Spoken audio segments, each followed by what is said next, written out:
Buenas noches a todos y bienvenidos a este cuarto encuentro comunitario de este curso que habríamos querido hacer en Maldonado. De hecho, retrasamos una semana esta sesión precisamente para poder reunirnos físicamente allí. Pero bueno, el dichoso bicho pues parece que no da cuartel y no nos ha dejado. O sea que nada, acudimos nuevamente al canal de YouTube de la comunidad, ¿no? Y bueno, parafraseando la invocación de la Pascua judía, esta del año que viene en Jerusalén, pues a ver si el mes que viene en Maldonado, a ver si hay suerte. Bueno, hoy continuamos con el ciclo de matrimonio y familia, que es un poco el hilo conductor de todos estos encuentros del año, y vamos a tener una conferencia interesantísima sobre un tema fundamental que es el conflicto y la reconciliación en la familia.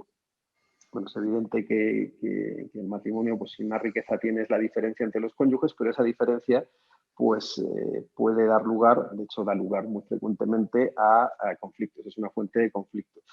Pero a la vez el matrimonio y la familia pues es una estupenda escuela de resolución de conflictos y de reconciliación, ¿no?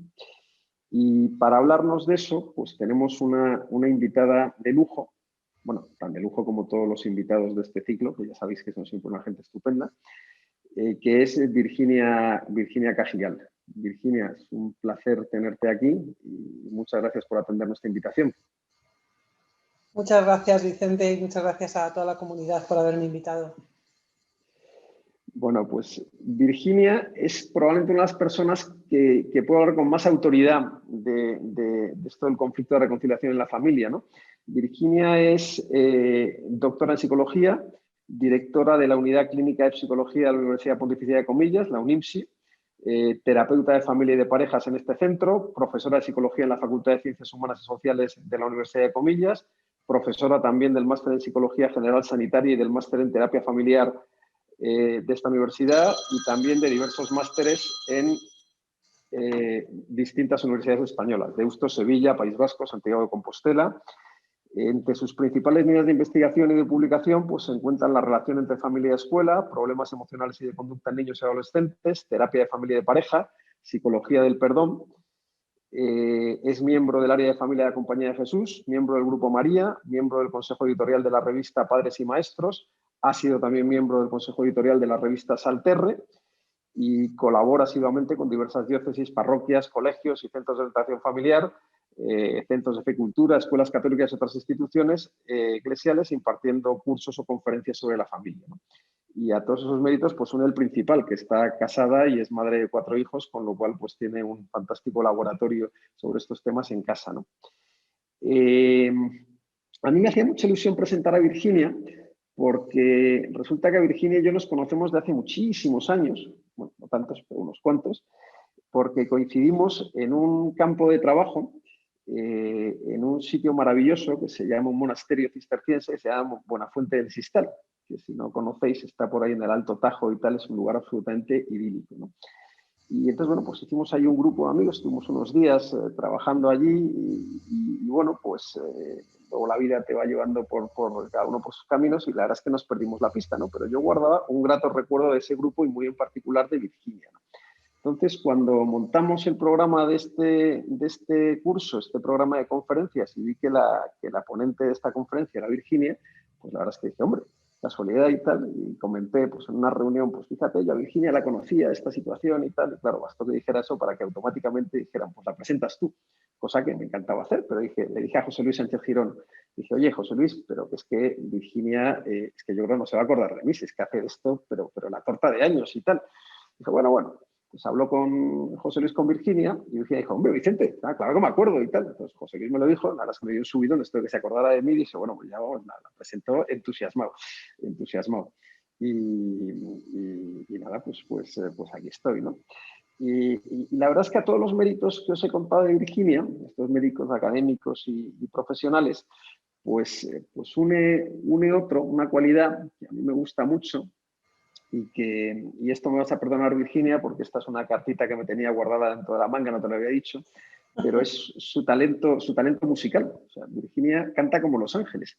Y eso es una cosa que yo descubrí hace unos años, y ella no lo sabe, porque, como os decía, pues yo la perdí completamente la pista, pero hace unos años, pues comiendo un domingo con mi familia en un club al que vamos los fines de semana, pues en una mesa, un salón muy grande, pues una mesa al lado, que había pues también un grupo de gente muy grande, una familia y tal, estos tiempos gloriosos en los que podías reunirte con la familia a comer y los amigos y salir y tal, esperemos que vuelvan pronto. Pues como digo, estaban en una mesa y de repente se pusieron a cantar. Se pusieron a cantar, el grupo aquel y tal. Oye, logró que todo el típico salón abarrotado, ruidoso, con todo el mundo, bueno, logró todo el mundo se callara y pasamos pues un ratillo, 10 minutos, oyendo un concierto maravilloso con una gente con unas voces angelicales, entre las cuales destacaba Virginia, a la cual yo reconocí. Pero entre anonadado ante tanta belleza y con el lío este de tal, pues la verdad es que no la pude saludar, pero me quedé con esto. Con lo cual, no, esto os lo cuento, aparte de batallita del abuelo cebolleta, porque, hombre, pues a lo mejor es un incentivo más para que la conferencia ya tiene por sí un interés enorme y seguro que nos va a encantar, pero oye, pues a lo mejor resulta que al final tenemos hasta una coda musical final. Es un incentivo para quedarse hasta el final si alguien está pensando en que no lo va a aguantar todo. Y antes de que Virginia me mate por meterme en esta encerrona, pues le cedo la palabra, que es lo importante. Muchas gracias, Virginia, todo tuyo. Muchísimas gracias, Vicente. Vaya carta que tenías guardada, qué bonito. Bueno, la verdad es que efectivamente cuando José Luis me escribió y me dijo le gustaría a Vicente presentarte y bueno, pero no sabes si te acordarás de él, y yo le dije, mira, si es Vicente, mi amigo de Buenafuente, sí que me acuerdo de él, perfectamente, y efectivamente, eras tú.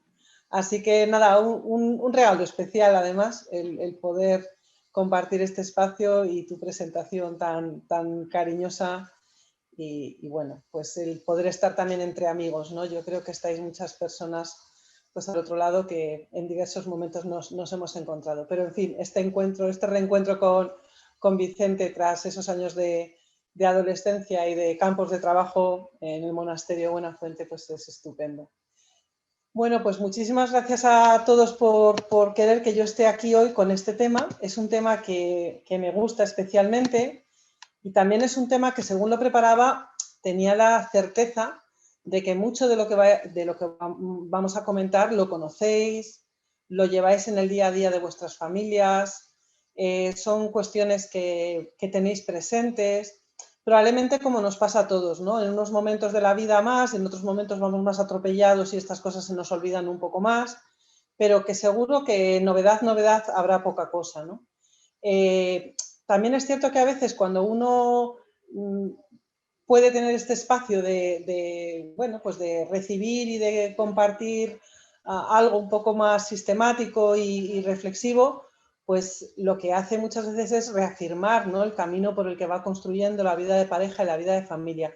Y así me gustaría que lo pudierais escuchar, ¿no?, como un espacio para decir, pues mira, qué bien vamos por este camino, esto pues nosotros lo tenemos en cuenta, esto ya lo habíamos ido haciendo de una forma intuitiva, esto pues acuérdate que en aquel momento de nuestra vida de pareja pasamos una época un poco complicada y echamos mano de resolver así las cosas y esto nos ayudó. O sea, que os sirva también sobre todo para, bueno, pues para fortalecer y consolidar todo aquello que ya lleváis caminado como matrimonio y como familias. Y obviamente, pues bueno, si hay algo que en algún momento a alguien le sirve, pues fenomenal. Dado que estamos grabando, también os dejaré al final el correo electrónico por si alguno quisiera en algún momento escribir, comentar algo, hacer alguna pregunta y no dejar simplemente un vacío, ¿no?, de diálogo y de reflexión, que yo os agradeceré un montón porque me encantará también, bueno, pues conocer lo que os haya podido resonar o compartir reflexiones, etcétera. O sea, que estaré encantada. El tema me parece, como os decía, pues muy bonito y además me parece un tema que es un tema del día a día, ¿no? Es decir, los conflictos siempre están en nuestro día a día porque estamos al lado de personas que piensan distinto, que sienten distinto, que pasan por un momento diferente y porque estamos en constante comunicación, ¿no? Quizá lo primero que tenemos que darnos cuenta, y lo vemos a diario, es que es imposible no comunicar. O sea, los seres humanos, en el mismo hecho de estar delante uno de otro, ya está habiendo comunicación, aunque no hubiera palabra, ¿no? O sea, a veces pensamos que comunicación fuera palabra, pero ya sabemos que hay muchas otras formas de comunicarnos que no son la palabra, ¿no? Y nos comunicamos pues miles de cosas, ¿no? en nuestro día a día, ¿no? También la comunicación tiene algo de control sobre el otro o de poder, como luego vamos a ver, ¿no? Y a veces los conflictos tienen más que ver con eso que con lo que nos hemos comunicado exactamente, ¿no? Tiene a veces más que ver con cómo nos estamos colocando en la comunicación, ¿no? Los conflictos están en nuestro día a día y son naturales, ¿no? ¿Qué los teje, ¿no? ¿De qué están hechos, ¿no? Pues por una parte de las diferencias. ¿Qué diferencias tenemos entre nosotros? Que luego vamos a ver también, bueno, pues que provienen de distintos ámbitos, ¿no? Un estilo de comunicación. En vuestra pareja y en vuestra familia observáis a veces que en ciertos aspectos no tenemos el mismo estilo de comunicarnos, ¿no? A veces a uno le gusta concluir las cosas mucho y el otro necesita que se queden reposando y se vayan diluyendo. Uno quiere abordar todo muy en profundidad y otro necesita ir haciendo proceso. A uno le va un estilo vehemente y el otro tiene un estilo calmado. Entonces, al que tiene el estilo calmado, lo vehemente le resulta excesivo y al que tiene el estilo vehemente no entiende por qué al otro le resulta excesivo ese tono, ¿no? Entonces, tenemos diferencias y específicamente diferencias en el estilo de comunicación, ¿no?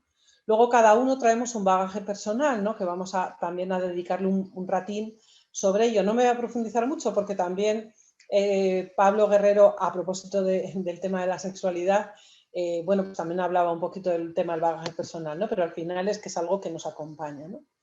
Bueno, y luego yo creo que algo muy propio de este momento vital y del contexto social que tenemos, que es el estrés, ¿no? Ya luego comentaremos, es un factor de riesgo importante para el desarrollo de cualquier tipo de problema en las relaciones y en nuestra salud mental.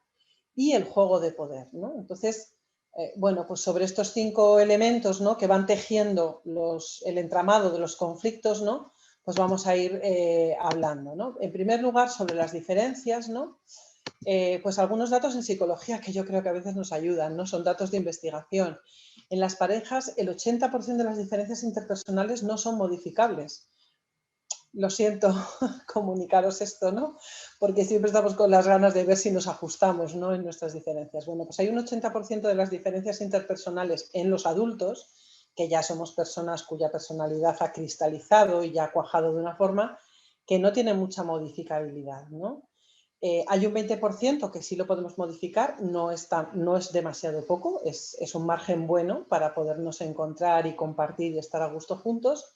Y luego lo que también aprendemos, y de ahí sí podemos hacer un aprendizaje toda la vida hasta que seamos muy mayores, es a manejar ese 80% de lo no modificable. O sea, ahí sí tenemos un aprendizaje por hacer, ¿no? Por otra parte, los propios hijos van a crecer diferenciándose de nosotros. Forma parte de su proceso sano. Eso sucede especialmente en la adolescencia, aunque no solo en la adolescencia, ¿no? Pero especialmente en la adolescencia, a veces les vemos en el polo opuesto de lo que somos nosotros, ¿no? Una metáfora que yo suelo usar, ¿no? Y alguna a lo mejor me la he oído alguna vez, es si la familia es del Cara al Sol, el hijo viene cantando la Internacional, y si la familia es de la Internacional, el hijo viene cantando el Cara al Sol. Es decir, el hijo va a buscar el contraste, va a buscar la diferencia, porque eso es lo que le permite su individuación. Y al final hará síntesis, ¿no? Pero de la tesis a antítesis llegará a la síntesis, pero primero tiene que pasar por la antítesis. Y esas diferencias a veces también son fuente de conflicto, sobre todo porque además como padres pues les queremos educar, queremos que vayan bien guiados y bien orientados, ¿no? Luego, en relación con los hermanos, pues es toda la investigación sobre el tema de hermanos, que es uno de los temas dentro de la familia que a mí más me gusta investigar, nos da indicios de que los hermanos de alguna forma trabajan, ¿no? Si vale la metáfora, para diferenciarse. Es decir, a veces los estudios nos indican más diferencias en características de personalidad entre hermanos biológicos que la probabilidad de diferencia con cualquier persona del entorno que no sea mi hermano o mi hermana, ¿no? Claro, y esto es sorprendente porque la genética está muy compartida en el caso de los hermanos, como varios de vosotros pues sabéis y si os dedicáis a la medicina, tal. Entonces, sorprende, ¿no? Una genética tan compartida y tantas diferencias. Y luego eso lo observáis en vuestro día a día, en vuestras casas totalmente, ¿no? Esa sensación que a veces tenemos los padres de decir, son hermanos y cómo pueden ser tan distintos, ¿no? Ese diferenciarse, que por el que ellos van luchando a encontrar su caminito específico, es algo que les garantiza la singularidad ante los padres, ¿no? Lo cual es muy necesario, porque de alguna forma soy más mirado si soy más singular, ¿no? ¿Qué nos ocurre? Que es un universal casi del ser humano que nos resulta más fácil relacionarnos con personas parecidas que con personas diferentes, porque la diferencia supone mucho ajuste, supone más dificultad para entender dónde está el otro, para comprender su dinamismo, sus necesidades, sus intereses, por dónde orientan las cosas, ¿no? Y tendemos más como a intentar que el otro sea parecido a mí. Sin embargo, las diferencias son una gran fuente de riqueza y de creatividad familiar, ¿no? A mí me gustaría quizá dejaros esa huella, ¿no? Decir, a ver si puedo ir saboreando las diferencias en la familia. Qué bonito es que un hijo venga con una perspectiva nueva o diferente o que no habíamos pensado, ¿no? Es bonito y es duro, ¿eh? O sea, es bonito cuando se hace ya síntesis del asunto, también nosotros tenemos que hacer ya como proceso, ¿no? Pero es verdad que de inicio a veces es duro porque van por los caminos por donde menos sospechábamos que iban a ir, ¿no? Por donde menos habíamos pensado. Me gusta esta referencia del Papa Francisco en Amoris Laetitia, en el 139, dice: la unidad a la que hay que aspirar no es una uniformidad, sino una unidad en la diversidad, una diversidad reconciliada. A mí este tema de la diversidad reconciliada me parece una pista preciosa. Estar a gusto en esa diversidad, estar pudiéndonos encontrar en ello, ¿no? Liberándose de esa obligación de ser iguales, ¿no?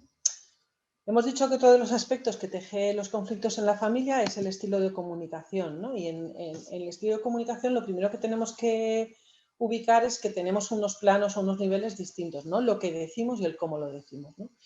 Casi siempre el cómo lo decimos es la principal fuente de conflicto. De hecho, se pueden llegar a decir cosas muy difíciles de decir a una persona que si las decimos bien y nos las planteamos bien dichas, entran y la persona las recibe, incluso a veces con agradecimiento. Nos jugamos mucho más los seres humanos en el cómo que en lo que decimos, ¿no? También hay algunas claves de lo que decimos. Y en general hemos recibido más entrenamiento y más reflexión sobre qué decir que sobre cómo decirlo, ¿eh?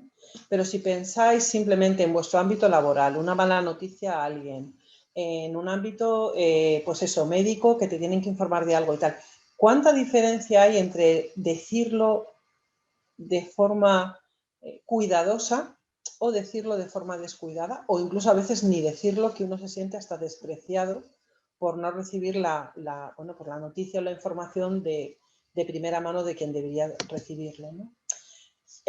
Hago ahí una pequeña síntesis y como no me importará nada, por supuesto, luego dejaros la presentación, pues no voy a leer cada uno de los aspectos, ¿no?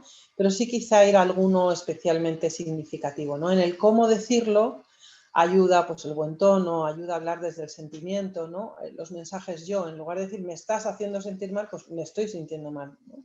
El sentimiento propio es legítimo. Ahora ya colocarte a ti una intencionalidad de hacerme sentir mal, eso ya es una atribución, eso yo ya me lo estoy interpretando, por así decir, ¿no? Mensajes yo, me estoy sintiendo mal con esto, ¿no? Buscar el tiempo, los momentos o el espacio adecuado, a veces ayuda a salir del espacio cotidiano para hablar de una cosa especialmente singular. Quizá esto alguno lo hacéis con alguno de vuestros hijos o a veces en la pareja, ¿no? La escucha activa, que estaría un poco hecha del quiero comprenderte, o sea, quiero llegar a entender qué me dices y por qué me lo estás diciendo así, ¿no? Y la empatía, ¿no? ¿Qué es lo que te mueve? ¿Qué es lo que hay de fondo de necesidad? Desde tu vivencia, cómo es que eso surge, ¿no? Entonces, claro, me supone colocarme en tu vivencia, me supone colocarme en la experiencia que llevas acumulada, en lo que puede significar esto en este momento para ti. Por supuesto, el respeto, ¿no? Tanto en la comunicación verbal como no verbal. A veces estamos siendo respetuosos y correctos, pero a través de lo no verbal estamos no manifestando respeto, ¿no? Pues nos distraemos o miramos otras cosas o el rostro simplemente hace un gesto, una mueca, ¿no? Que a la persona le llega ese encuentro, ¿no? Dar tiempo para resolver. Esto es muy importante. Desde mi punto de vista, en las relaciones humanas nos jugamos mucho si entendemos que el otro tiene que hacer proceso. cuando yo le voy a formular algo a alguien, normalmente yo ya he hecho proceso, yo ya le he dado la vuelta, lo he pensado, vengo desde la reflexión, pero al otro a veces le cae de golpe y necesita hacer su proceso. Entonces a veces estos procesos nos los saltamos, queremos que la persona me entienda ya. Y no, a lo mejor necesita 15 días hasta llegar a entenderlo, ¿no? Necesita un margen de tiempo, ¿no? Y luego hay etapas vitales en donde es más fácil asimilar o menos fácil. Hay cuestiones de diferencias personales, de género, la facilidad o no llega a acuerdos, ¿no? Luego el tema del humor, que no siempre ayuda. O sea, el humor siempre aparece en el mundo de la psicología como un facilitador de las relaciones, pero hay que saber también entender la diferencia de la persona en el tono y en el sentido del humor. Porque hay personas muy susceptibles al humor, hay personas que utilizan un humor excesivamente irónico y entonces ya es fácil que el otro se sienta herido, ¿no? Entonces, siendo una gran habilidad que facilita, es como un aceite que suaviza la bisagra, ¿no? Y facilita la comunicación, pero hay que poderlo utilizar bien, ¿no? En la forma, la humildad, el no estar empeñado en quedar por encima del otro, sencillamente que nos comuniquemos y nos entendamos, pero no tengo que estar por encima, ¿no? Y eso, que pose, ¿no? Que lo que hemos formulado pose. En la forma, en el cómo, ¿no? Pues dificulta hacerlo con gritos, con reproches, desde la vergüenza o desde el miedo, porque nos solemos bloquear. El miedo es un gran bloqueador de las relaciones interpersonales, ¿no? El colocarnos a la defensiva. El juicio es muy sutil porque hay pequeñas frases en donde el otro de pronto, se puede sentir juzgado y uno dice, si no te he dicho nada, ya, pero solo tu tono ya llevaba juicio, ¿no? Lo del cómo, ¿eh? No dije un juicio, verbalmente el contenido no era de juicio, pero en el cómo lo dije había la descalificación, había estar haciendo otras cosas al tiempo, utilizar el móvil, el teléfono, etcétera. Luego hay veces que hay que no poner mi sentimiento tan por delante, sino porque eso a veces frena que pueda entender al otro, ¿no? Entonces a veces es pararme un poquito y decir, bueno, voy a dejar un poquito parado mi sentimiento para poder escuchar el del otro, porque si no, no alcanzo al del otro, ¿no? Si hablábamos de la humildad, pues dificulta el orgullo, obviamente. Dejar pasar las cosas mucho tiempo. Y además una característica de las personas que dejan pasar las cosas mucho tiempo es que a veces son personas rumiadoras. No siempre, ¿eh? Hay gente que deja las cosas pasar tiempo y no rumia mucho, pero hay gente que rumia mucho, es decir, que está mucho tiempo con la cabeza dándole vueltas y dándole vueltas y dándole vueltas. Y esto normalmente no facilita nada, nos magnifica la experiencia difícil, ¿no? No facilita el manejarse con comparaciones, el ponerle al otro adivinanzas, ¿no? Las adivinanzas también son muy sutiles a veces, ¿no? Esa sensación que uno tiene de sé que está esperando que le diga algo, pero no me dice que lo está esperando, ¿no? Pero ahí está, ¿no? Como que está ahí en el juego de a ver si lo pillas, ¿no? El meter a terceras personas de por medio, eso es una forma bastante frecuente de enredar los conflictos, y el discutir delante de los hijos, que luego hablaremos de ello porque es un elemento de mucho riesgo, ¿no? En el contenido, pues lo que sea reconocer errores, hablar de lo que es importante, no hacer elefantes de pequeñas cosas. Es decir, lo que es importante, pero también en su justa medida, ¿no? Lo que os decía antes del humor. Hay el refrán, ¿no? De la palabra es plata y el silencio es oro, pues muchas veces callar ayuda, ¿no? Fijaros que lo meto en el contenido, el silencio, pero es que una forma de hablar también es saber callar o no decir la última palabra al final para quedar ahí encima. Tener en cuenta los temas que son importantes para el otro. Esto es muy relevante porque en la vida de pareja la idea no es que lo que para ti es importante a partir de ahora se convierte en importante para mí porque me hago igual que tú, sino que se convierte en importante para mí simplemente porque para ti lo es, aunque para mí no lo sea, y sigues no siendo importante, pero para ti lo es. Entonces, como te quiero y te quiero en mi vida y quiero comprenderte, pues esto se convierte en algo importante. Y esto es también necesario en el caso de los niños, para los cuales hablar de sus cosas es lo más importante, aunque evidentemente para nosotros sean temas más triviales o poco relevantes. Pero ellos necesitan que a su película favorita le dediquemos un rato a hablar, o a su juguete que le encanta, o al disgusto que ha tenido con su amiga de 10 años, que tiene poquísima importancia, pero que para ella tiene mucha importancia, ¿no? Y luego ayuda mucho en el contenido poder llegar a soluciones concretas, a acuerdos, a puntos en común. Y dificulta, por supuesto, llevar una lista de agravios, ¿no? Cuando uno empieza y pim, pam, te leo todo lo que... históricamente me ha ido pasando contigo, ¿no? Manejarse con tópicos, con prejuicios, emitir juicios de valor, no intentar buscar soluciones o convertirse en una máquina de reñir, ¿no? La máquina de reñir hace la abstracción selectiva, que es un tipo bueno, pues de error cognitivo, ¿no? Que es cuando solo vemos algo, ¿no? Bueno, pues igual que cuando me voy a comprar un coche y estoy dudando entre esta marca y esta marca, parece que todos los coches por la calle son esas dos marcas, ¿no? O este color, y veo un montón de color. Pues cuando estamos en el malestar con el otro, de pronto solo vemos eso. Y esto a veces nos pasa mucho con los hijos, ¿no? Un hijo que estamos en una época especialmente irritados porque le vemos que va muy desordenado por la casa, ¿no? Y de pronto solo ves su desorden. Y casi uno, del 100% de las veces que interactúa con el hijo, 99 son para decirle su desorden, ¿no? Y solo dejamos un 1% libre de ese malestar, ¿no? Pues aquí también os traigo otra referencia de Amoris Laetitia, ¿no? Del darse tiempo para escuchar con paciencia y atención hasta que el otro haya expresado todo lo que necesitaba. Y esto requiere unas tesis, dice el Papa Francisco, de no empezar a hablar antes del momento adecuado. En esto, el que sea más impetuoso, más impulsivo, pues a veces cuesta, ¿no? Tener la calma de que el otro acabe de hablar, escucharle. El bagaje personal, ¿no? El bagaje personal está tejido de muchos elementos o de varios elementos, ¿no? Primero, la historia de mi familia de origen. En cada una de nuestras familias de origen hay un estilo de comunicación. Y el estilo de comunicación que yo tengo es importante que sea consciente de que en buena medida es un estilo de comunicación recibido y aprendido en mi familia. Y mi forma de resolver los conflictos tiene que ver con cosas aprendidas y vividas en mi familia, ¿no? Y claro, lo que yo he aprendido en mi familia a mí me resulta familiar y además me sé manejar en ello. Pero mi pareja, mi marido, mi mujer, no tiene necesariamente por qué tener las mismas habilidades que yo para manejarse en esa clave. Entonces, a veces claves que para mí son las razonables, porque son las que yo me sé manejar, las doy por ser las buenas, cuando en realidad son unas más, pero a mi marido o a mi mujer su manera de resolver un conflicto, una situación difícil, etcétera, sería otra, ¿no? Entonces, esto es bastante interesante a veces, ¿no? Dialogar sobre ello, ¿no? ¿Qué estilos diferentes vemos en cada una de las familias, ¿no?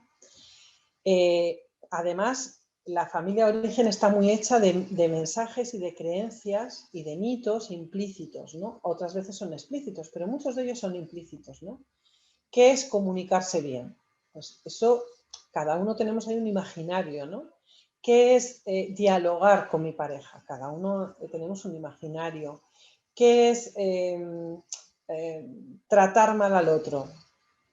Pues mucho de esto está muy hecho de lo que hemos vivido en nuestras familias, ¿no? Además de la familia de origen, hemos recibido una imagen de mí mismo o de mí misma que nos lleva a veces a necesitar resolver cosas en la pareja actual que en realidad tienen que ver con dificultades no resueltas antes. Me explico. A lo mejor el tono del otro a mí me hace sentir descalificada cuando el otro en realidad no me está descalificando, pero tiene más que ver con una imagen de mí misma, por ejemplo, pobre en determinado tema. Entonces, cuando el otro en ese tema, en el que yo siempre me he visto con una imagen un poco pues de baja autoestima con respecto a mí misma, ¿no? Y me dice algo sobre ese tema y de pronto a mí me resuena que me está descalificando. Y quizá el otro no me está descalificando, pero es verdad que eso ha conectado con algo que yo tenía ahí un poco atascado, ¿no? En esa forma de verme a mí mismo. Entonces esto es muy interesante porque a veces lo que nos decimos uno a otro en sí mismo no está mal dicho, pero hay que también caer en la cuenta de hacia quién va y cómo le entra eso al que se lo he dicho. Y entonces a veces su necesidad de que no me lo digas así no es tanto porque yo te lo he dicho mal, sino porque para ti en tu sensibilidad así dicho resuena mal. Y luego tenemos y traemos de nuestras familias de origen seguridades e inseguridades. Hay temas en los que en nuestra familia de origen nos han ayudado y crecimos, ¿no? Con una cierta fortaleza y viéndonos gente fuerte en esto, y hay otros temas en los que nos hemos visto frágiles. Entonces, ante esa fragilidad, cualquier elemento puede ser motor de conflicto, ¿no? O chispa que pone en marcha un conflicto, más que motor, una chispa, ¿no? Luego las experiencias previas en la vida, obviamente estas nos matizan, nos llevan a que haya cosas que resuenen de pronto que hasta que a lo mejor sin esa experiencia previa no habría resonado así en mí. He podido tener un disgusto muy grande con una persona en un momento dado, con un novio antiguo o con mi hermana por determinado aspecto, y cuando vuelve a aparecer otro tema que algo resuena de esto, es como que entra en resonancia. Y entonces de pronto me genera una herida o una irritación o un malestar que sin esa experiencia previa aquello no habría resonado, ¿no? Y es también interesante explorarlo, ¿no? Desde dónde a mí esto me ha herido tanto, si no era para tanto, ¿no? Y luego también traemos recursos y capacidades. ¿Qué capacidades tengo yo para afrontar, para resolver, para manejar bien las cosas, ¿no? No olvidarnos de esta parte también positiva. Y dificultades que se me atraviesan. Ya esas serían, pues, dificultades concretas que en mi vida pues no se han ido resolviendo. El estrés, os decía antes, que es pues uno de los factores de riesgo mayores para el desarrollo de problemas relacionales y emocionales. O sea, el estrés en toda nuestra investigación en psicología siempre aparece un factor de riesgo enorme, siendo que en realidad es una respuesta funcional. El estrés en sí mismo no es malo. El estrés es la respuesta, la capacidad que tenemos los seres humanos de responder, ¿no? Todo nuestro sistema nervioso se coloca de determinada forma de responsividad para atender a esa demanda excesiva. De pronto hay algo que alerta, de pronto hay algo que avisa de un cierto riesgo, y entonces nuestra naturaleza ha dispuesto de un sistema para resolver bien esa situación de riesgo. ¿Qué ocurre? Que cuando la persona se mantiene en esa respuesta de alerta tiempo, es cuando empieza a funcionar mal a nivel hormonal, a nivel, es decir, todo nuestro funcionamiento global se deteriora, ¿no? Y ahí es cuando empieza a aparecer un efecto negativo en la persona, ¿no? ¿Qué tipos de factores de estrés podemos tener? Pues a veces son acontecimientos vitales estresantes, esto sabes, ¿no? Que pone ahí. Pues la muerte de un ser querido, una noticia de un accidente que de pronto pues, te cambiará la vida, una mudanza, por ejemplo, es un acontecimiento vital estresante. Hasta preparar la boda es un acontecimiento vital estresante, aunque no lo parezca, porque un acontecimiento vital estresante no necesariamente es negativo. Siempre tendemos a pensar que son negativos, pero no necesariamente son negativos. Pueden ser acontecimientos positivos, pero que suponen un exceso de demanda. De pronto uno tiene que estar con mucha más tarea y mucha más resolución de lo que venía estando. Luego, estresores crónicos serían factores de estrés que se estabilizan y que tienen una tónica alta, ¿no? Pues una enfermedad degenerativa, bueno, pues este tipo de problemas, ¿no? Que se instalan ahí, un paro de larga duración. Y luego hay estresores cotidianos. El que vive delante de una carretera muy ruidosa, por ejemplo, bueno, pues es un estresor cotidiano, y cuando hacemos investigación sobre estos temas vemos que son personas que tienen una mayor vulnerabilidad al estrés, porque eso está como ahí todo el día incidiendo, ¿no? O el que vive en una zona muy despoblada y muy solitaria, entonces hay un cierto riesgo cotidiano, ¿no? Entonces, no es que le pasen cosas graves y a lo mejor no te ha pasado nada grave, pero eso como que está ahí todos los días introduciendo un poquitito de inquietud, ¿no? Y se mantiene. Aquí os traigo una referencia de Manuel Iceta, sacerdote ya falleció hace años, marianista, ¿no? Que decía, para hacer frente al estrés en la pareja, él recomendaba unos minutos al día, una tarde al mes, unos días al año, ¿no? Darse esa oportunidad de tener unos minutos al día, de charlar, de compartir, de escucharse. Cuando hablamos antes de la escucha activa y la empatía, pues darse tiempo para eso, ¿no? Una tarde al mes. Al menos bloquear un hueco, sin hijos, sin familias de origen, sin amigos, sin nada, para estar una buena tarde al mes larga, escuchándonos, dialogando, compartiendo, callando, contemplando la naturaleza, lo que sea, ¿no? Y unos días al año en este camino. Y luego el juego de poder. A veces al juego de poder no le prestamos mucha atención. En todas nuestras relaciones tenemos relaciones que establecemos en igualdad de poder, ¿no? serían relaciones simétricas que en nuestra cultura y dentro del ámbito familiar serían sobre todo la relación de pareja y la relación de padres con hijos adultos, ¿no? Y la relación de hermanos si no se llevan mucha distancia, sino que están bastante próximos en edad, ¿no? Y luego relaciones de complementariedad, que son relaciones con desigualdad de poder, en donde uno tiene mucho poder, el otro tiene poco poder, o bueno, o algo de poder y el otro poco. En concreto en nuestro contexto social, sobre todo son las relaciones padres-hijos, ¿no? Las que tienen esta complementariedad. A veces entramos en conflicto porque entramos desde la escalada simétrica, ¿no? En la lucha por alcanzar el mismo nivel de poder e ir a ver quién supera un poquito al otro, un poquito al otro, ¿no? Esta es una lucha típica entre padres y adolescentes, ¿no? Aquí, cuando el padre entra mucho al juego del poder, pues pueden acabar subidos a la parra, ¿no? Porque el adolescente no cesa, o sea, no cede. Él está buscando su cota de poder y tira y tira y tira y tira, ¿no? Entonces, ¿qué estrategia podemos tener como padres en estos momentos? Mucho más el no entrar en la escala de poder, entrar en otro plano de comunicación, o sea, que el diálogo vaya a otro lado, ¿eh? y a otro momento, y a otro tiempo, manejarse saliendo de la escena, pero de la escena no solamente físicamente del salón o de la cocina donde estoy discutiendo, sino salir de la escena psicológica de la discusión, ¿eh? Ir a otra reflexión, ir a otro contexto y plantear otro momento de hablar de esto, ¿no?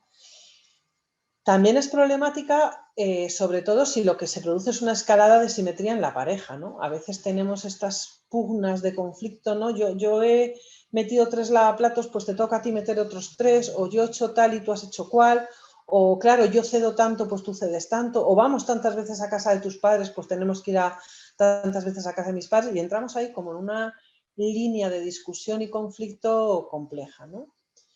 Y otras veces tenemos escaladas complementarias. Cuanto más poder tiene uno, más sumiso se va haciendo el otro, o cuanto más poder tiene, más sumiso se hace el otro, más poder va teniendo el uno, ¿no? Esta es especialmente problemática en los casos de pareja, las escaladas complementarias en la pareja, donde uno cada vez crece más y el otro cada vez crece menos, ¿no? Desde mi punto de vista, hace muchos años, cuando en alguna charla de prematrimoniales, de preparación a prematrimoniales, daba justo un tema que tenía que ver con comunicación de pareja, ¿no? Y entonces yo les decía a los chicos, en realidad cuando algunos decían, ¿y cómo sé yo que me voy a casar con la persona de mi vida, ¿no? Y yo le decía, mira, psicológicamente no tienes garantía de que te vas a casar con la persona de tu vida, o sea, eso no lo sabes a ciencia cierta. Científicamente no hay nada que te lo garantice. Pero yo sí que os invito a mirar si después de una discusión los dos crecéis un poco. Porque hay veces que hay discusiones o conflictos en donde siempre cuando acaba el conflicto uno ha crecido y el otro se ha hecho más pequeñito. Y eso es un riesgo en una pareja.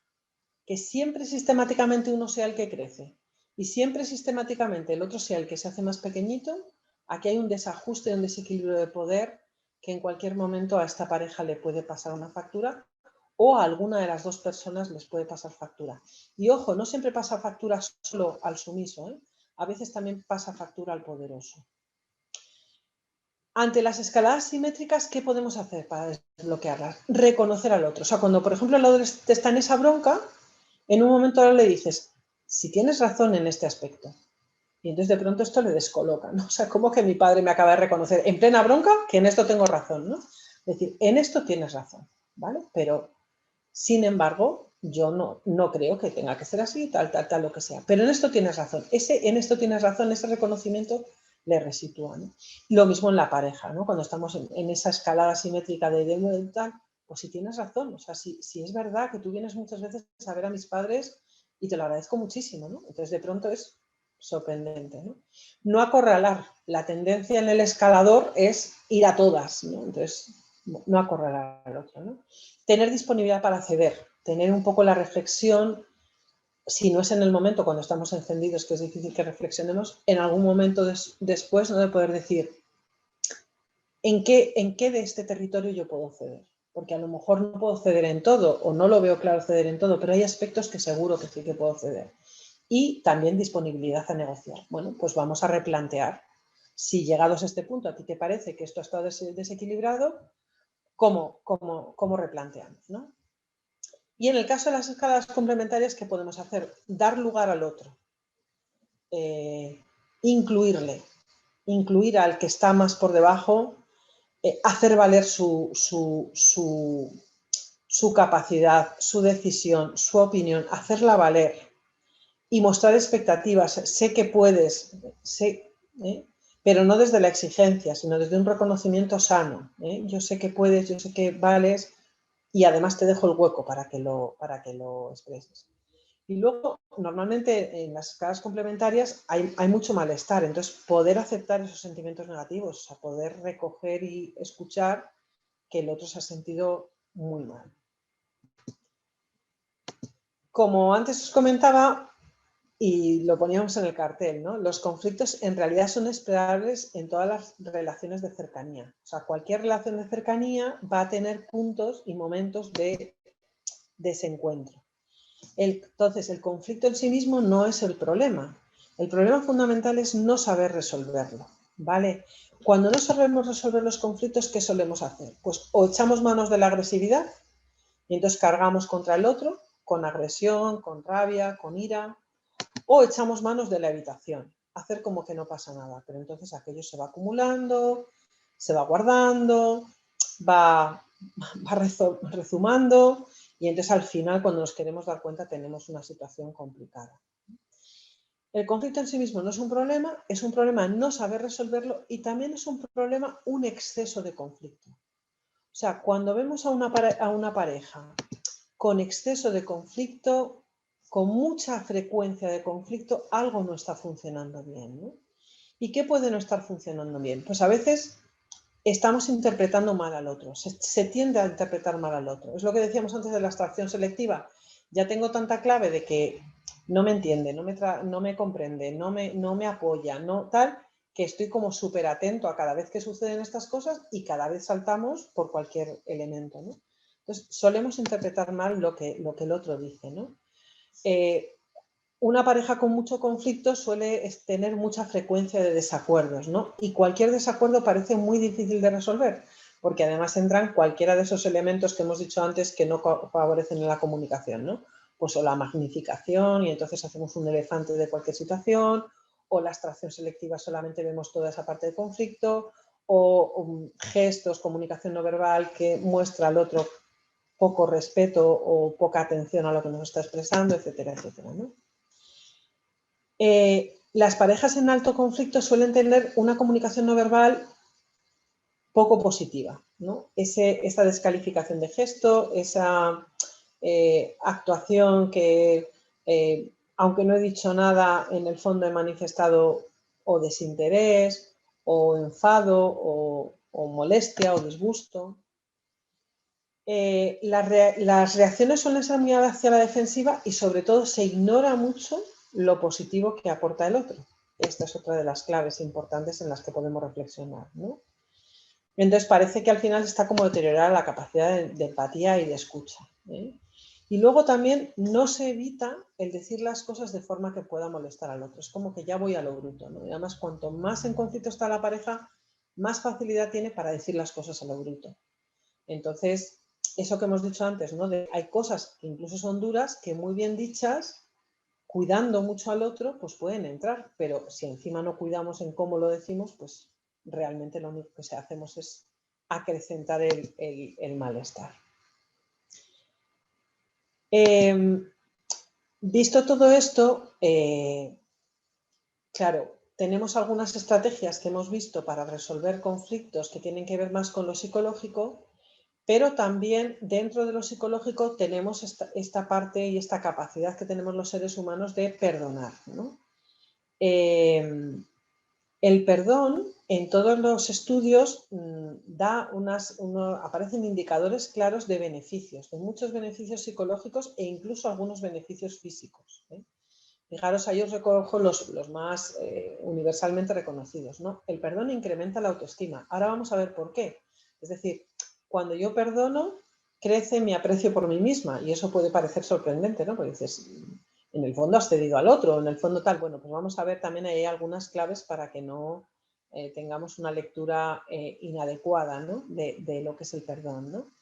Disminuye la depresión, el estrés y la ansiedad. O sea, disminuyen los 3 factores fundamentales de malestar emocional en las personas. Y, por tanto, reduce el riesgo de psicopatología. Cuando una persona se queda con una ofensa muy atascada muchos años, a veces eso va al final horadando su estabilidad emocional, hasta tal punto que puede llegar a tener pues cierta manifestación un poco más de corte de malestar en salud mental, ¿no? Pero hay algunas claves fundamentales para que el perdón de verdad sea perdón. Lo primero, que es un derecho y no es un deber. Y esto es clave, porque si enfocamos el perdón como que debes perdonar, lo que tienes que hacer es perdonar, muchas veces lo que conseguimos con eso es revictimizar a la persona. Es decir, es como que encima que me han ofendido o encima que me han herido, ahora que las cosas vayan bien depende de que yo además haga este esfuerzo de perdonar. ¿Y qué pasa con el ofensor? ¿Y qué pasa con la herida que ha habido? Entonces, cualquier herida necesita ser limpiada y debe ser limpiada. Y el perdón se puede dar ese paso cuando uno siente que ha hecho el proceso suficiente de esa limpieza, ¿no? Esto a veces nos puede chocar a nosotros desde una sensibilidad cristiana, porque claro, también entendemos el perdón como una de esas grandes virtudes, ¿no? del cristiano, ¿no? Y tenemos referentes en el Evangelio de cómo el perdón, cómo tenemos una llamada, ¿no? A esa mansedumbre y a esa capacidad de perdonar. Pero hay que cuidar mucho que eso, siendo que es virtud, no se convierta en una fuente de daño. Y desde mi punto de vista, en temas de propuestas evangélicas, a veces hay fronteras muy sutiles, ¿no? Entre lo que es virtuoso y lo que puede ser perjudicial para la persona. Cuando la persona ejerce el perdón entendiéndolo como un derecho, es un movimiento que se produce desde la libertad y desde el sentirme capaz de, y por eso ese efecto en la autoestima, por ese efecto de mejora personal. Entonces, ¿el perdón qué es? Es un regalo que uno se hace a sí mismo. Cuando enseñamos a los niños a perdonar entre hermanos, a perdonar a amiguitos, a que pidan perdón a mamá o a papá si han hecho algo mal, en realidad lo que le estamos ayudando es a decir, te haces un regalo a ti mismo cuando eres capaz de perdonar al que te ha hecho daño, ¿no? Es una elección, como decíamos, y supone abandonar el resentimiento, es decir, uno se libera de estar resentido, de estar resquemado, de estar pasándolo mal. Supone pasar de víctima a superviviente. La posición de víctima es una posición pasiva. A mí me han agredido. La posición superviviente es una posición activa. Sobrevivo a esta circunstancia, es decir, hago cosas para salir adelante. Entonces, las víctimas de inicio necesitan ser reconocidas como víctimas. Esa legitimación es fundamental. Pero si se instalan de por vida en la víctima, entonces al final se fragilizan. Hay un momento en el que conviene poder pasar a la perspectiva del superviviente, ¿no? O sea, yo he crecido a pesar de haber sufrido este daño o esta ofensa o esto que me ha ocurrido, ¿no? El perdón permite contemplar al otro desde la comprensión y la benevolencia. Cuando el perdón se produce, pues nos damos cuenta luego que somos capaces de decir, claro, si ya sé yo que en el fondo lo que le estaba pasando era no sé qué, y de pronto dices, es que me he colocado empáticamente en su lugar y le he podido empezar a entender, ¿no? Y entonces a mirarle con cierta benevolencia, con cierta misericordia, ¿no?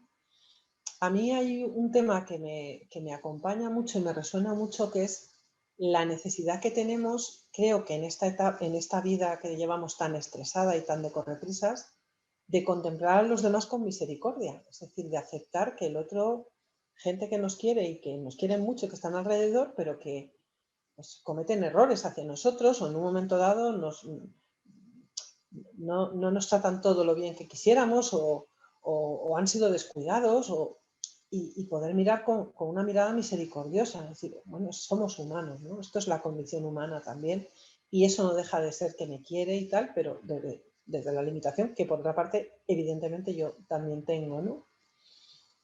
¿Y qué no es perdón? Perdón no es olvidar. Aquí nos equivocamos mucho cuando decimos, no, no, venga, con el tiempo lo olvidarás. No.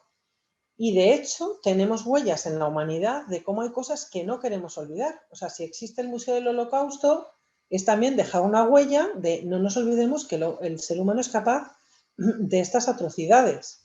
Y tenemos que tener perspectiva de que somos capaces de hacer atrocidades y de hacer burradas unos a otros y de hacer cosas mal hechas unos a otros. Eso nos ayuda a poner también un freno, ¿no? a todo ello. No es condonar la deuda ni la conducta, no es, venga, pues aquí borrón y cuenta nueva. El borrón y cuenta nueva es falso perdón, es un perdón por encima. Cuando uno comete un error hacia el otro, pues ha de reparar. Y esto, por ejemplo, en los coles, pues se lo hace mucho, ¿no? O sea, ¿qué vas a hacer para reparar porque le has roto el balón? ¿Qué vas a hacer para reparar si le has tratado mal? No es un permiso para que siga el daño. Esto es muy importante. Por ejemplo, en las investigaciones sobre infidelidad, se recogen, los datos son muy claros, como cuando una persona perdona la infidelidad muy rápido, tiene más probabilidad de que su pareja le vuelva a ser infiel. ¿Eso qué quiere decir? Que no hay que perdonar la infidelidad, de hecho luego vamos a hablar un pelín de ello. No, quiere decir que para que el perdón se produzca de verdad, quien ha sido infiel tiene que hacer reparación y arreglo de eso y cambios en la vida que evidencien al otro que además de que te pido perdón, pongo todos los medios para no volver a ofenderte y no volver a dañarte. Porque si no, estamos colocando a la víctima en una posición de riesgo siempre. Y esto con agresiones importantes es fundamental. Y tampoco es la reconciliación. Ahora vamos a comentar un poquito la diferencia entre perdón y reconciliación. Bueno, ahí os dejo la referencia de publicación, pues si a alguno se interesa, ¿no? El objetivo del perdón, dejar de experimentar el odio, el rencor, el resentimiento, aunque no sea odio, por lo menos es ese resentimiento, ¿no? Sin embargo, el objetivo de la reconciliación es establecer unas condiciones para poder continuar la relación en el futuro. Entonces, hay veces que hay situaciones en donde yo puedo perdonar, pero no es ni mi deseo, y veo claramente que lo que no voy a hacer es continuar la relación con esa persona. Tengo la experiencia del perdón intrapersonal, o sea, de verdad me he liberado de esa carga de remordimiento, perdón, de rencor o de odio, de rabia, pero también veo claro que con esa persona, bueno, pues no tengo un camino que me vaya a hacer bien o con el que yo vaya a estar bien, entonces no está llamada a la reconciliación. Por tanto, hay veces que hay perdón más reconciliación y otras veces hay perdón, pero no hay reconciliación. El perdón, de hecho, puede ser un movimiento intrapersonal, como estamos diciendo, sin contar con que el agresor reconozca nada. Pero en la reconciliación es necesario que el ofensor reconozca y participe en ese proceso de qué hacemos distinto para que esto no vuelva a pasar, para que volvamos a ayudarnos, para que volvamos a estar bien juntos, lo que sea, ¿no? Y por tanto, en el perdón puede o no producirse justicia, pero yo, más allá de la justicia humana, mi corazón ha quedado liberado de esta atadura y de este rencor, y sin embargo en la reconciliación supone restaurar la justicia, supone que con evidencia vemos claro que este hizo mal, que este fue el que lo sufrió y que ahora vamos a hacer las cosas para que esto no se vuelva a producir. Os dejo también ahí la referencia. En concreto, esto que os traigo aquí de que creencias que entorpecen el proceso de perdón en una situación de infidelidad está tomado de investigación específica sobre infidelidad, pero muchas de estas frases o de estas creencias erróneas son aplicables a otras situaciones que son de perdón de otras experiencias en la familia y en las relaciones, ¿no? Una creencia errónea. Si perdono la infidelidad, no es aceptable que experimente emociones negativas. Esto acompaña muchísimo en los procesos de reparación y de reconciliación, por ejemplo, en temas de pareja o en agresiones dentro de la familia, pues estoy pensando en la violencia filioparental, la violencia de hijos a padres, etcétera, ¿no? ¿Qué es esa sensación de decir, si ya he perdonado, ya no debería sentir malestar por lo que pasó? Y uno se libera del rencor hacia el otro, pero a veces el malestar por lo que pasó dura y dura mucho tiempo, depende de lo que haya pasado. Pero a veces han pasado cosas muy gordas y entonces cuando vuelves a pasar por determinado lugar físico, se vuelve a hablar de no sé qué tema, tal, como que reaparecen emociones vinculadas a esa experiencia tan dolorosa o tan difícil que se vivió. Y eso no quiere decir no haber perdonado, quiere decir que de todas formas quedó condicionada una respuesta emocional muy intensa a algo que fue muy duro o muy difícil. Entonces es normal y es posible que he perdonado y a pesar de todo sigo teniendo emociones negativas. Y esto en el caso de la infidelidad es muy importante también para el ofensor, porque a veces el ofensor lo que dice es, si me has perdonado, o sea, si sigues teniendo emociones negativas quiere decir que no me has perdonado. Y esta es parte de la reparación que hace el ofensor, aguantar que quien sufrió la infidelidad o hacia quien le agredí con la infidelidad necesita hacer proceso con estas emociones negativas y necesita ser acompañado en estas emociones negativas y entendido en estas emociones. Que no puedo perdonar hasta que no deje de experimentar ira. Pues es un poco lo mismo. O sea, puedo perdonar y puedo tener la vivencia de perdón, pero a pesar de todo sigue quedando pues, una rabia hacia la experiencia, ¿no? Lo que sí que suele liberar el perdón, lo que decíamos antes, la rabia hacia la persona, pero hacia lo vivido. Claro, hay veces que hay ofensas que son verdaderos duelos, que yo no me esperaba que esto me pasara en la vida para nada, y esto me ha supuesto un duelo terrible. Y el duelo tiene una parte de las emociones que está vinculada al duelo, es la rabia y la ira, ¿no?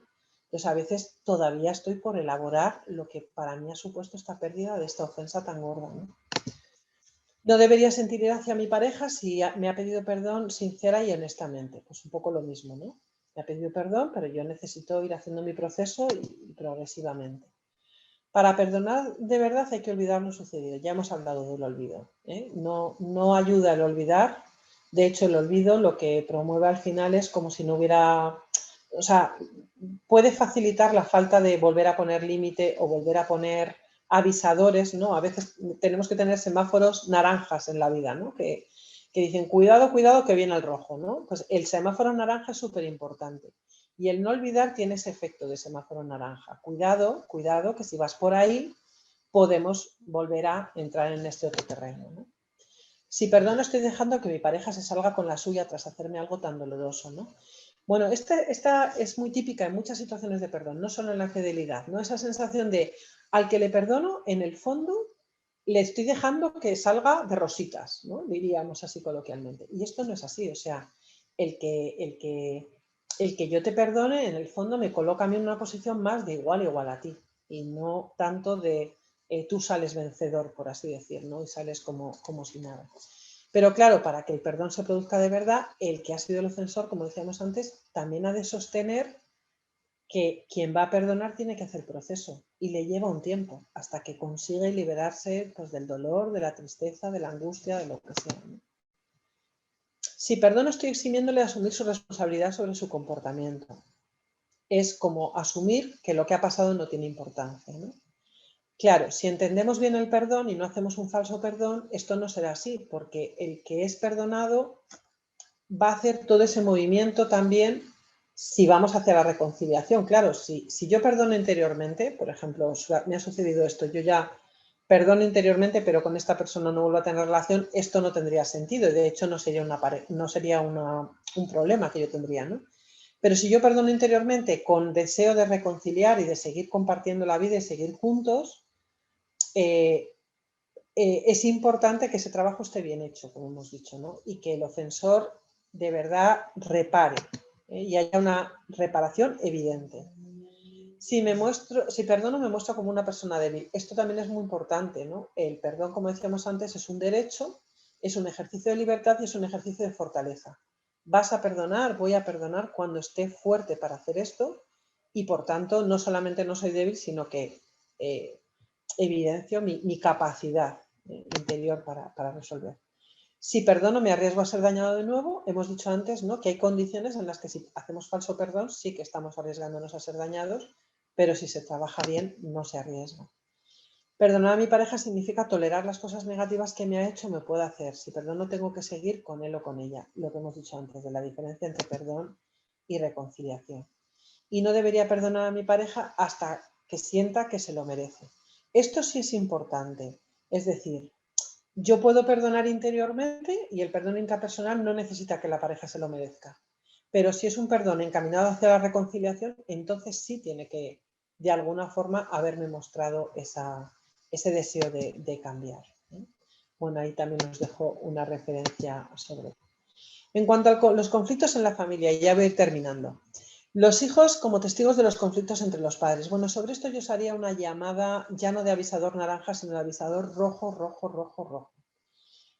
Los conflictos entre los padres intensos y recurrentes son uno de los principales factores de riesgo para la salud mental de los hijos. Digo uno de los principales y sin embargo hay escrito el principal factor de riesgo. O sea, es un riesgo enorme para el bienestar de los hijos.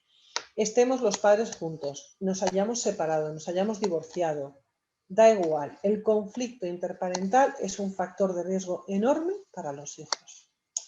Les coloca en una posición de triangulación. Mamá me tira por un lado y papá me tira por otro. O veo a mamá que tira por un lado y papá tira por otro. Y entonces yo me coloco en lo que yo, Virginia, utilizo como metáfora, la tortura del descuartizamiento de la Edad Media. O sea, me cogen por un brazo, me cogen por otro y me van estirando y estirando y estirando y me voy rompiendo en vida. Y cuando vemos en terapia a niños, a niñas, a adolescentes en mitad de conflicto de padres, vemos a niños, niñas y adolescentes muy rotos interiormente. Os diría, el compromiso de adulto de resolver los conflictos fuera del terreno de los hijos y resolver los conflictos de modo que no sean recurrentes y constantes, ¿no? Y luego también es otro peligro de hijos parentalizados, el hijo que empieza a ser el apoyo de mamá, el apoyo de papá, porque claro, como mi hija es tan madura, le puedo contar las cosas, como mi hijo está tan preparado y es tan consciente de las cosas y es tan sereno, y sin embargo son niños que cuando luego trabajamos clínicamente con ellos, están muy sobrecargados emocionalmente. Actúan como mini adultos, pero no están capacitados emocionalmente para ser adultos, entonces están muy, muy desbordados emocionalmente. Yo os diría que aquí hay un compromiso enorme de los adultos por resolver las cosas fuera del territorio de los hijos. El conflicto de padres-hijos. Bueno, pues este conflicto es muy natural. Este conflicto nos va a acompañar y yo creo que lo que es importante es que tengamos nosotros habilidades para resolverlo. Los hijos nos van poniendo a prueba nuestra autoridad, buscan una recompensa inmediata, buscan resolver las cosas para conseguir su gratificación, porque eso es ley de aprendizaje humano, ¿no?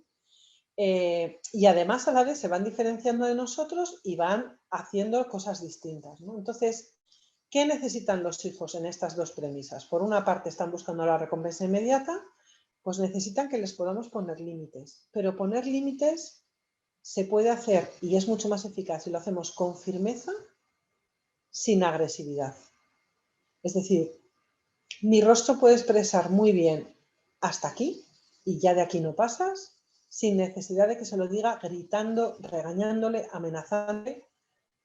No tengo por qué recurrir a la agresión para ser firme. Es ese adulto que se siente fuerte como adulto, que no es un adulto frágil, que no es un adulto que coloca su autoridad en cómo lo viva el niño, sino que lo coloca su autoridad en sí mismo porque yo soy el adulto y él es el niño que es el que está aprendiendo a vivir y yo soy quien le enseña a vivir. Entonces, tengo firmeza y autoridad, ¿no? Y ese efecto frontón que pongo ahí, ¿no? Es ese niño, esa niña, sobre todo los adolescentes, ¿no?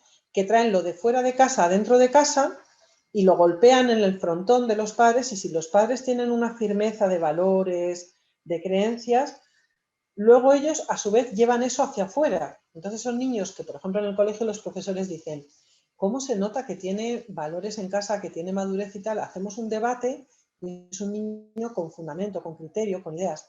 Pero luego cuando viene a casa no trae ese fundamento y ese criterio. Lo que nos trae son las locuras de fuera para ver mamá qué piensa y cómo reacciona, ¿no? Si mamá reacciona descolocándose, el niño se fragiliza interiormente, pero como que desprecia el apoyo de mamá. Pero si mamá está firme o papá está firme, cuando yo traigo todas estas cosas no se descolocan, no se horrorizan, tal, pero me dan sus criterios, yo los voy incorporando y luego los llevo fuera, ¿no? Entonces ese efecto frontón.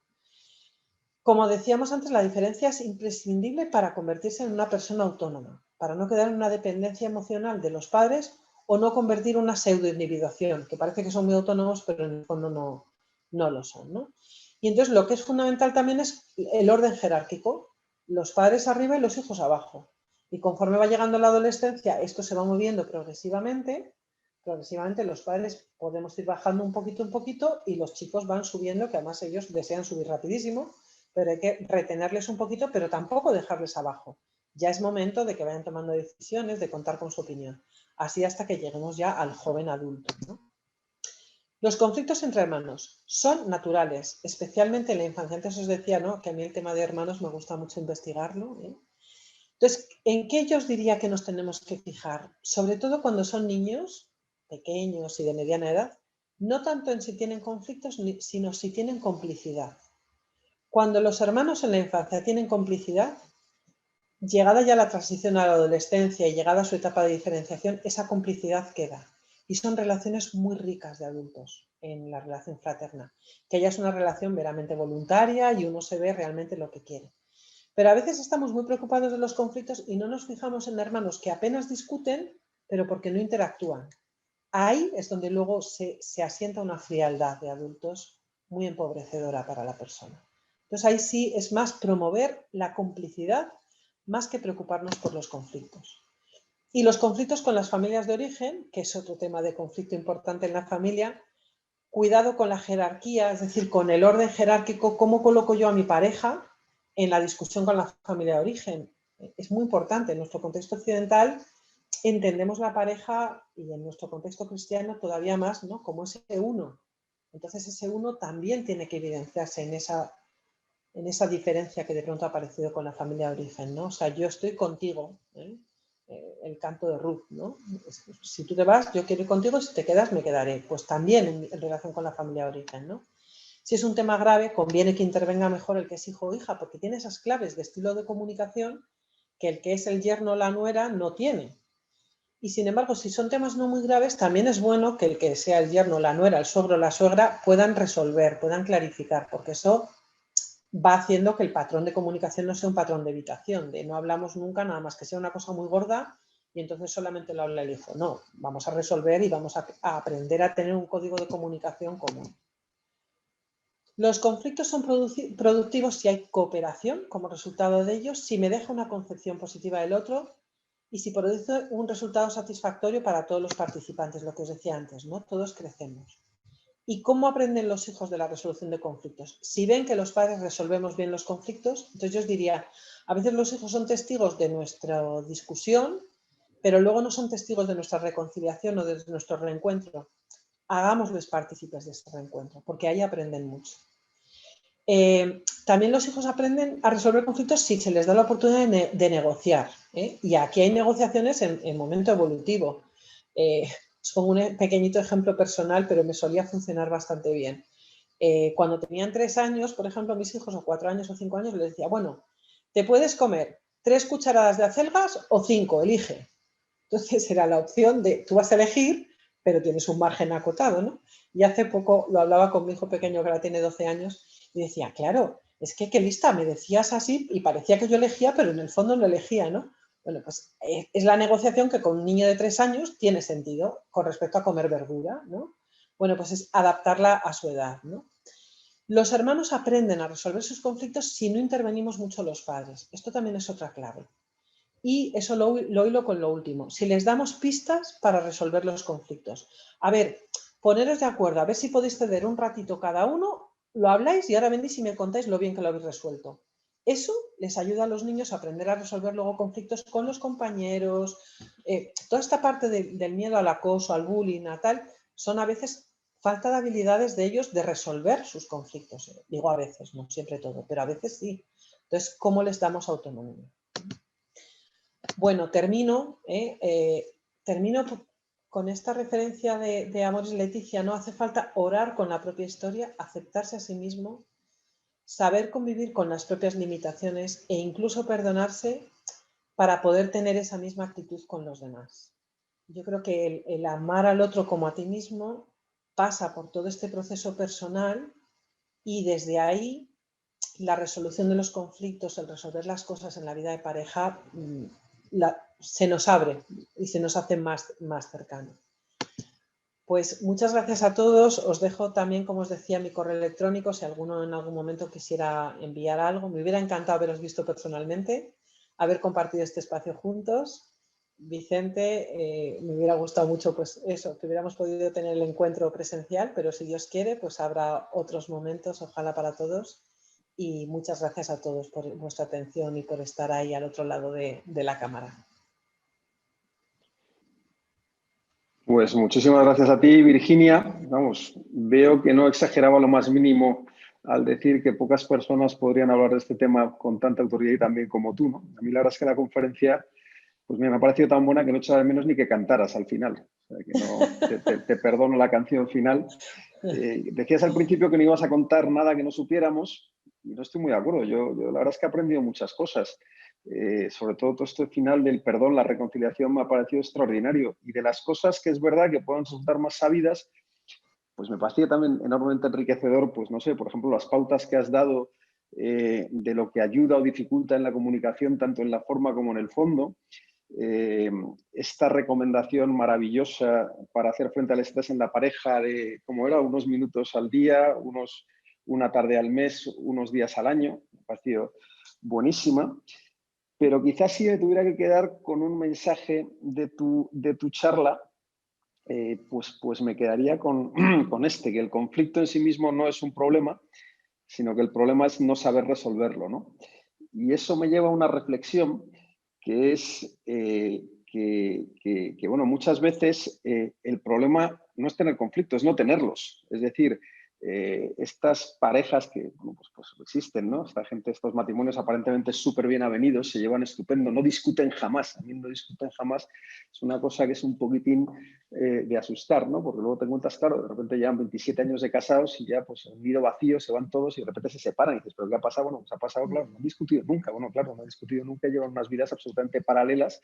Cada uno tiene su vida y cuando se va de su casa, pues el único elemento que les unía, que eran los hijos, pues aquello hace aguas, ¿no? O sea, que es mucho más importante. O sea, que el conflicto, por definición, es una ocasión de crecimiento, ¿no? Es una ocasión de pues, avanzar en el amor y en la construcción, ¿no? Y eso, pues mientras hablabas, como es otra cosa que me gusta mucho de las charlas, las citas que has ido haciendo de la Moris Leticia, y me gustaría ponerle pues, colofón a esta sesión con una última cita de la Moris Leticia, muy vinculada con esto que decía de que el conflicto, pues en el fondo es una ocasión de crecimiento, ¿no?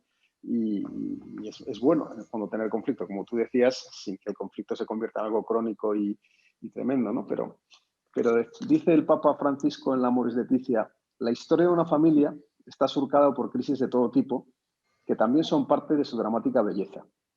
Hay que ayudar a descubrir que una crisis superada no lleva a una relación con menor intensidad, sino a mejorar, asentar y madurar el vino de la unión. No se convive para ser cada vez menos felices, sino para aprender a ser felices de un modo nuevo, a partir de las posibilidades que abre una nueva etapa. Cada crisis implica un aprendizaje que permite incrementar la intensidad de la vida compartida o al menos encontrar un nuevo sentido a la experiencia matrimonial. De ningún modo hay que resignarse a una curva descendente, a un deterioro inevitable, a una soportable mediocridad. Al contrario, cuando el matrimonio se asume como una tarea que implica también superar obstáculos, cada crisis se percibe como la ocasión para llegar a beber juntos el mejor vino. Pues me parece una buena manera de acabar esto. Y Virginia, muchísimas gracias de nuevo. Muchas gracias, por tu intervención. Vicente. Y como tú dices, pues tendremos ocasión seguro, ahora que nos hemos reencontrado, a hacerlo presencialmente. Y ahí ya no te perdonaré la canción. Muchas gracias. Muchas gracias. Y buenas noches a todos.